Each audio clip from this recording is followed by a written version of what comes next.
আমাদের পবিত্র ধর্মীয় গ্রন্থ আল কোরআনের প্রথম বাংলা অনুবাদকারী ভাই গিরিশচন্দ্র সেনের বাড়ি আজকে আপনাদেরকে ঘুরে দেখাবো। তো বন্ধুরা সাথেই থাকবেন। Hello guys, it's me Fardin, welcome to our new blog.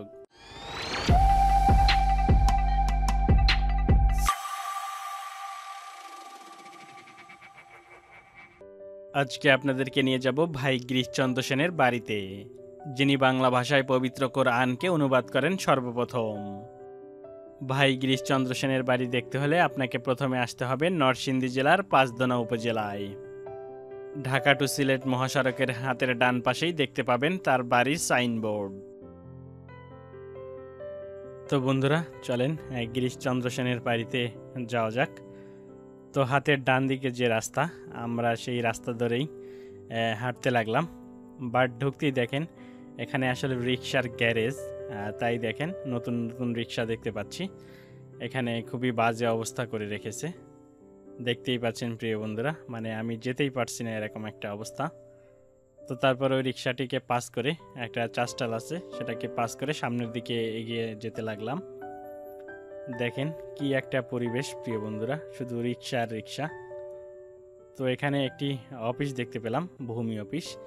এই ভূমি অফিসের ডান পাশেই অবস্থিত আমাদের সেই কোরআন শরীফের প্রথম বঙ্গ অনুবাদকারী গিরিশচন্দ্র সেনের বাড়ি দেখতেই পাচ্ছেন। এর মাঝেও কিন্তু বিভিন্ন ধরনের রিক্সা রং করা হচ্ছে। দেখেন 1881 সাল থেকে শুরু করে পরবর্তী 6 বছরে পবিত্র কোরআনকে বাংলা অনুবাদ করেন। যেমনটা বিভিন্ন ধরনের গণমাধ্যমে নিউজ হয়ে আসছিল, আমরা গিয়েও তেমনটাই লক্ষ্য করলাম। অযত্নে অবহেলায় পড়ে আছে এই ঐতিহাসিক বাড়িটি।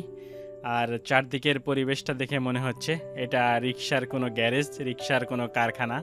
আর এর পাশেই রয়েছে লোহার ওয়ার্কশপ। আসলে এত বাজে শব্দ আসে যে আপনি এখানে 5 মিনিটে অবস্থান করতে পারবেন না।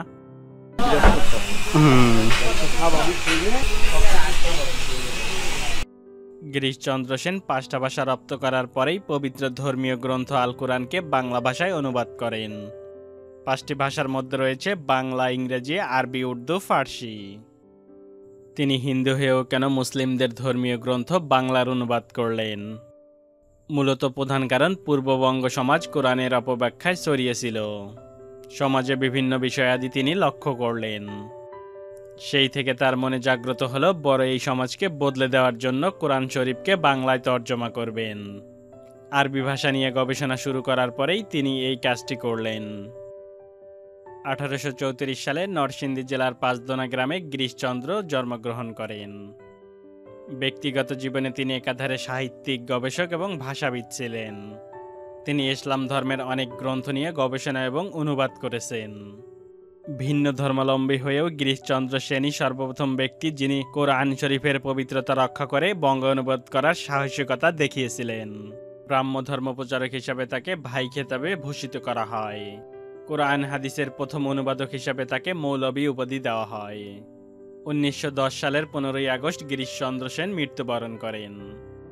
বাড়িটি অনেকদিন পরিত্যক্ত অবস্থায় পড়ে থাকায় 2016 সালের ভারতীয় কমিশনের অনুদানে মূল বাড়ির কাঠামো ঠিক রেখে পুনর্নির্মাণ করে দর্শনার্থীর জন্য উন্মুক্ত করে দেওয়া হয়।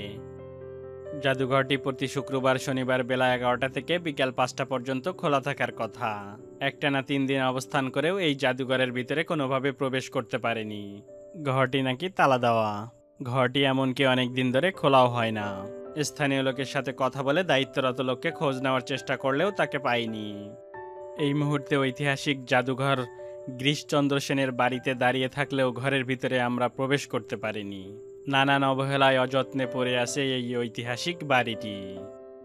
স্থানীয়দের সাথে কথা বলে জানতে পারলাম এখানে যে দায়িত্বে থাকে তাকে নাকি ঠিকমতো বেতন দেওয়া হয় না, তাই তিনি এটা ছেড়ে অন্য একটা জবের চেষ্টায় আছেন।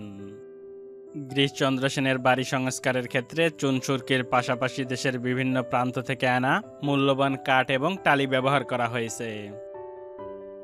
আর বাড়ির অন্দরমহল সাজানো হয়েছে ব্রিটিশ আমলের আসবাবপত্র দিয়ে। এছাড়াও সামনে স্থাপন করা হয়েছে গিরিশচন্দ্র সেনের সংক্ষিপ্ত জীবনী সহ একটি আবক্ষ মূর্তি। গিরিশচন্দ্র সেনের বাড়িতে বর্তমানে জাদুঘর ভাই গিরিশচন্দ্র সেন মিউজিয়াম গড়ে তোলা হয়েছে। এছাড়াও ব্যবহারের তার দৈনন্দিন জিনিসপত্র সাজিয়ে রাখা হয়েছে। খাট পালং থেকে শুরু করে ঘড়ি, হারিকেন, থালাবাটি, আরও বেশ অনেক কিছু। জাদুঘরে গিরিশচন্দ্র সেনের ব্যবহৃত জিনিসপত্র, বসত ভিটায় আবিষ্কৃত প্রত্নতত্ত্ব এবং তার লেখা বই সংরক্ষণ করা হয়েছে। তবে অনেকের মতেই কোরআনের প্রথম বাংলা অনুবাদ করেন মৌলানা আমিরউদ্দিন বসনিয়া এবং মৌলভী নাইমুদ্দিন। উক্ত খণ্ডকে একত্রিত করে একটি পুস্তক হিসাবে প্রকাশ করেন গিরিশচন্দ্র সেন। গিরিশচন্দ্র সেন আল কোরআনের বাংলা অনুবাদের প্রথম প্রকাশক, কখনোই অনুবাদক নন। এখানে এসে অনেকটাই ভালো লাগলো, পুরনো একটি ইতিহাসের সাথে নিজেকে জড়িয়ে ফেললাম। এমনকি এই বিখ্যাত লোকের বাড়িটি একটু ঘুরে দেখার সুযোগ হলো। ব্যক্তিগতভাবে আমার কাছে মনে হয় এই জায়গাটি যেহেতু ঐতিহাসিক এবং বিখ্যাত ব্যক্তির একটা বাড়ি, সো এই বাড়িটাকে বাংলাদেশ প্রত্নতাত্ত্বিক অধিদপ্তরের আন্ডারে নিয়ে এখানে রক্ষণাবেক্ষণের দায়িত্ব নেওয়া দরকার। কারণ এই বাড়ির ধ্বংসাবশেষ একদম নিচ্ছিন্ন হয়ে যাচ্ছে, একদম হারিয়ে যাচ্ছে, এমনকি বিভিন্ন লোকের দখলে চলে যাচ্ছে। এই বাড়িটি যদি রক্ষণাবেক্ষণের উদ্যোগ না নেওয়া হয়, ধীরে ধীরে এই ইটের ক্ষয়ে যাওয়া অংশগুলো একদম নিচে পড়ে বাড়িটি একদিন ধ্বংসস্তূপে পরিণত হবে। তারপরে এই জায়গাকে মানুষ দখল করে নেবে। এখানেই এসে দেখতে পেলাম রিকশাওয়ালারা যে একটা পরিবেশ করে রাখছে, মনে হচ্ছে তাদের নিজস্ব একটা বসত ভিটা বা বাড়ি। প্রিয় দর্শক বন্ধুরা, আপনারা যদি আসলে চান এই বাড়িটি ভালোভাবে আরও দেখতে, তাহলে নেক্সট টাইম অবশ্যই আমি আবার যাব, গিয়ে যদি এই বাড়িটি খোলা পাই এবং ঘুরিয়ে আপনাদেরকে ভালোভাবে ভিতরের অংশগুলো দেখানোর চেষ্টা করব।